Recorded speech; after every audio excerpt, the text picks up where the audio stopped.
আজ আমি নতুন ইতিহাস তৈরি করতে চলেছি।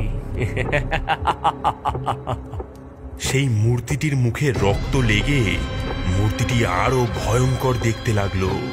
এমন সময় হঠাৎ শুনতে পেলাম এক তীব্র অশুভ গর্জন। দেখলাম মূর্তিটির একটি চোখ উজ্জ্বল হয়ে উঠেছে এবং সেই চোখ থেকে বেরিয়ে আসা আলো পুরো গুহাটাকে আরো বেশি আলোকিত করে তুলেছে। এমন সময় সেই পাথরের মূর্তিটি দরদর করে কাঁপতে থাকলো, চারিপাশে যেন ভূমিকম্প হতে লাগলো। মূর্তির মুখ থেকে এক তীব্র ভয়ঙ্কর গর্জন বাতাসকে পূর্ণ করে দিতে লাগলো।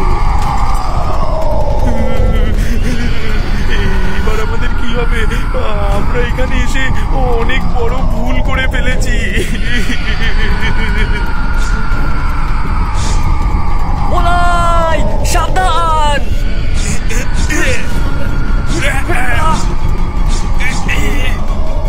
পালা লালু পালা, নয়তো মরতে হবে। কোথায় কোথায় পালাবো? যে কোনো জায়গায়, শুধু এই মূর্তির থেকে দূরে। আমরা ভেবেছিলাম আমরা আবার গ্রামে ফিরে যেতে পারবো, কিন্তু আমাদের ধারণা ভুল ছিল। আমরা গুহার মুখে পৌঁছে দেখি যেই পাথরের চাইটা সরিয়ে আমরা প্রবেশ করেছিলাম সেটা আবার বন্ধ হয়ে গিয়েছে, এবং গুহার প্রবেশ করার সময় যেই দানবের মূর্তিগুলো দেখেছিলাম সেগুলো এখন জীবিত হয়ে আমাদের পথ রুদ্ধ করে দাঁড়িয়ে আছে। তারা তারা অনবরত রাগে গর্জন করছে এবং আমাদেরকে গাল দিচ্ছে। চোর, অনুপ্রবেশকারী, মায়ের সোনা চুরি করতে এসেছিস? আমাদের মায়ের অলংকার নিতে এসেছিস?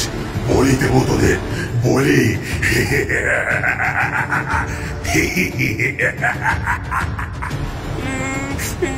বলাই এরা কারা? এরা মনে হয় ওই মূর্তিরই অনুগামী, যারা এই মূর্তিটি পুজো করত। আমরা এদের দেবীকে বিরক্ত করেছি, এর জন্য এরা আমাদের উপর ভীষণ রেগে গেছে। আমাদের পালানোর সব পথ বন্ধ হয়ে গিয়েছিল। আমাদের সামনেই ছিল আমাদের মৃত্যু। সেই বিশালাকার দানবগুলো আস্তে আস্তে আমাদের দিকে এগিয়ে আসছিল। এমন সময় আরেকটি চিৎকার শুনতে পেলাম, কিন্তু এই গলাটা আমাদের চেনা।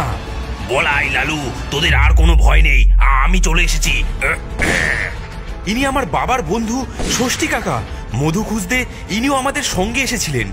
বলাই লালু, শিগগির শিগগির এদিকে চলে আয়, এদিকে বেরোনোর আরেকটা পথ আছে। এদিকে এদিকে।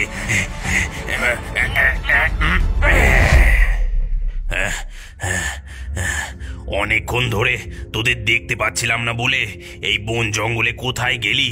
জোয়ান রক্ত, বাঘের মুখে আবার যাতে না পড়িস, তাই দেখার জন্য আমি তোদের পায়ের ছাপ দেখে দেখে এখানে আসি। ভাগ্যিস এসেছিলাম, নয়তো ফিরে গিয়ে তোদের বাবা মাকে কি জবাব দিতাম আমি। কিন্তু তোরা এক সাংঘাতিক জিনিস খুঁজে বার করেছিস। এখানে এখানে যা গুপ্তধন আছে, সুন্দরবনের সব গ্রামবাসীর সব অভাব দূর করা যাবে। আমাদের আর প্রাণের ঝুঁকি নিয়ে মধু সংগ্রহ করতে আসতে হবে না।